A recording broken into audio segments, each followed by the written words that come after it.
Digital media से हूँ, खुल के बोल टीवी चैनल का नाम है मेरे को।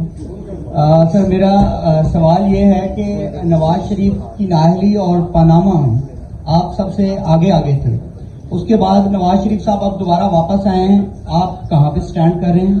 और दूसरा मेरा सवाल आपसे ये है कि जिस तरह एक सियासी पार्टी के जलसों को यरगमाल बनाया जाता है और उनके झंडे उठाने पे पाबंदी है, एक सियासी पार्टी के रहनुमा का नाम लेने पे मीडिया पे पाबंदी है, तो आप मुझे तीसरा सवाल मेरा आपसे ये है, इस पे मुझे बताइएगा, आप समझते हैं कि न्यूट्रल अभी भी न्यूट्रल है कि नहीं? Thank you.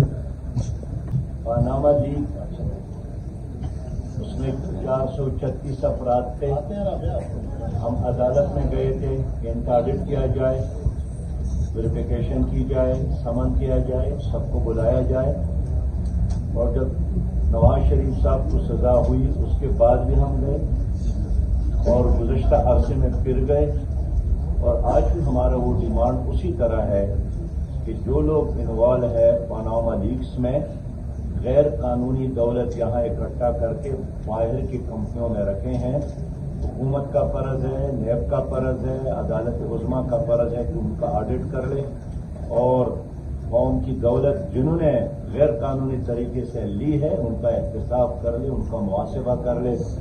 नवाज शरीफ साहब के सजा के बाद भी हम 2 बार नए पिटीशन जमा करके अदालत में करे हैं। बाकी नवाज शरीफ आए हैं तो आपने पूछा आप कहाँ करें, मैं मंसूरा में करा हूं, वो जाती उमरा में।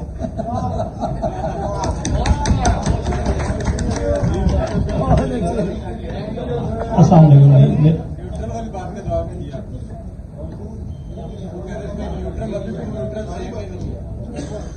अभी भी